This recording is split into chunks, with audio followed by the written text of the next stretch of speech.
Hello friends, എല്ലാവർക്കും taste of magic കിച്ചണിലേക്ക് സ്വാഗതം. ഇന്ന് സാധാരണ തയ്യാറാക്കുന്ന ഡക്ക് റെസിപ്പികളിൽ നിന്ന് വ്യത്യസ്തമായിട്ടുള്ള ഒരു റെസിപ്പിയാണ് ഷെയർ ചെയ്യുന്നത്. മല്ലിപ്പൊടിയും തേങ്ങാപ്പാലും ഒന്നും ചേർക്കാതെ തയ്യാറാക്കുന്ന ഒരു ഡക്ക് പെരളിൻ്റെ റെസിപ്പിയാണ് ഇന്ന് ഷെയർ ചെയ്യുന്നത്. അപ്പോൾ അതെങ്ങനെയാണ് തയ്യാറാക്കുന്നതെന്നും അതിൻ്റെ ഇൻഗ്രീഡിയൻസ് എന്തൊക്കെയാണെന്നും നോക്കാം.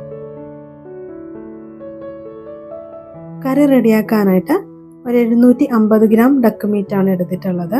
അത് നന്നായി കഴുകി വൃത്തിയാക്കിയതിന് ശേഷം അത് ഒരു കുക്കറിലേക്ക് മാറ്റി കൊടുക്കുക. ഇനി ഒരു മിക്സിയുടെ ജാറിലേക്ക് ഒരു 2 അല്ലി വെളുത്തുള്ളി ഇട്ട് കൊടുത്തിട്ടുണ്ട്. ഒരു ചെറിയ പീസ് ഇഞ്ചി, 2 പച്ചമുളക്, കുറച്ച് ചെറിയ ഉള്ളി, ഇനി 1 ടീസ്പൂൺ കുരുമുളക്, 1 ടീസ്പൂൺ തന്നെ വലിയ ജീരകം. ഇതെല്ലാം കൂടി ചേർത്തിട്ട് ചെറുതായിട്ടൊന്ന് ക്രഷ് ചെയ്തെടുക്കുക. അധികം പേസ്റ്റ് പോലെ അരയേണ്ട ആവശ്യമില്ല. ഇതുപോലെ ചതച്ചെടുത്തതിന് ശേഷം അത് കുക്കറിലേക്ക് ഇട്ട് കൊടുക്കുക.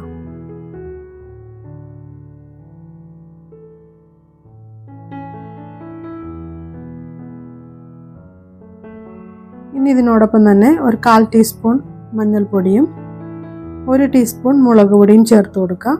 മുളക് പൊടി എരിവുള്ളതാണ് എടുത്തിട്ടുള്ളത്.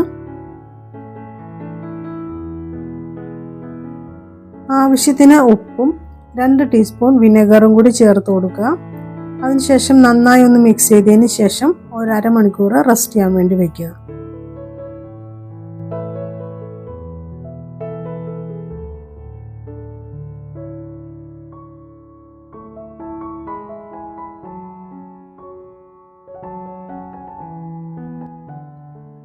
അല്പം മാത്രം വെള്ളം ഒഴിച്ചതിന് ശേഷം ഇതൊന്ന് പ്രഷർ കുക്ക് ചെയ്ത് എടുക്കുക.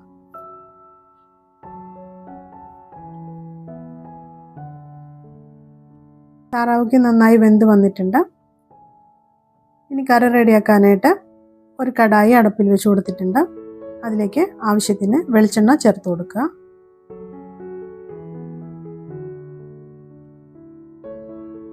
എണ്ണ ചൂടായി വന്നിട്ടുണ്ട്. ഇതിലേക്ക് കുറച്ച് ഇഞ്ചി അരിഞ്ഞതും കുറച്ച് വെളുത്തുള്ളി അരിഞ്ഞതും 2 പച്ചമുളകും കൂടി ചേർത്ത് കൊടുക്കുക.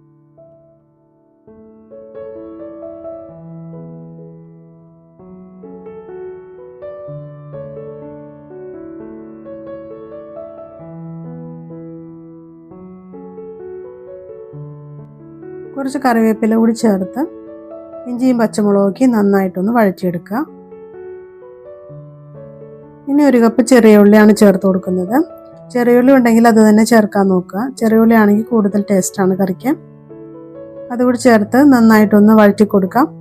ഉള്ളിയുടെ കളറ് ചെറുതായി ഒന്ന് മാറണം, അതുവരെ നന്നായിട്ട് വഴറ്റിയെടുക്കുക. ഉള്ളിയുടെ കളറൊക്കെ മാറി വന്നിട്ടുണ്ട്. ഇനി ഇതിലേക്ക് 1 കപ്പ് തന്നെ സവാള അരിഞ്ഞതും കൂടി ചേർത്ത് കൊടുക്കുക. സവാള അരിഞ്ഞതും നന്നായി വഴറ്റിയെടുക്കുക. അതിൻ്റെ കളറും ലൈറ്റ് ഗോൾഡൻ കളർ ആവണം, അതുവരെ വഴറ്റിയെടുക്കുക.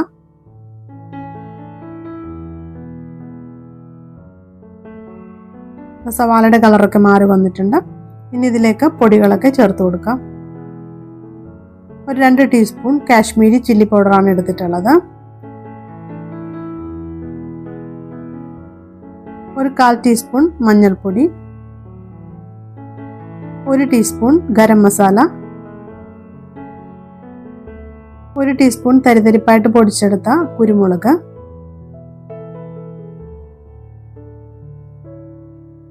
1/2 ടീസ്പൂൺ പെരിഞ്ജീരകം പൊടിച്ചത്.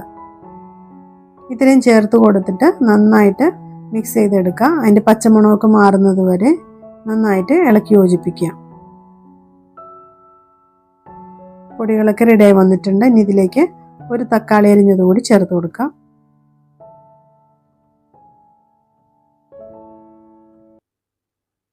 തക്കാളി മസാലയായിട്ട് നന്നായി മിക്സ് ചെയ്തെടുക്കാം.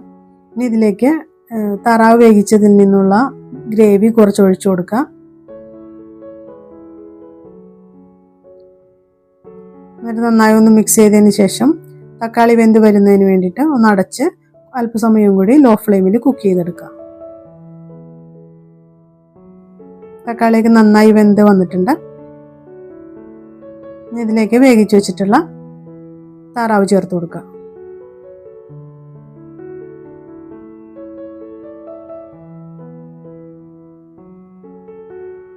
താറാവ് കഷ്ണങ്ങൾ ഗ്രേവിയായിട്ട് നന്നായിട്ട് മിക്സ് ചെയ്ത് കൊടുക്കണം.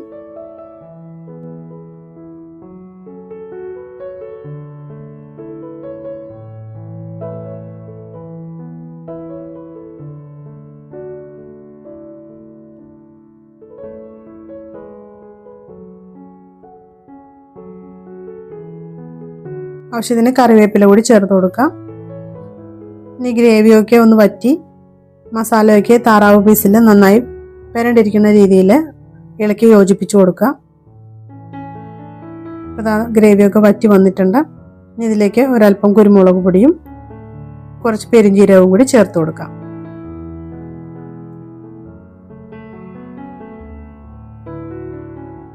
ഡക്ക് പെരളൻ റെഡിയായി വന്നിട്ടുണ്ട്. ഇനി ഒന്ന് ഇളക്കി യോജിപ്പിച്ചതിന് ശേഷം നമുക്ക് ഒരു സെർവിങ് ബൗളിലേക്ക് മാറ്റാം.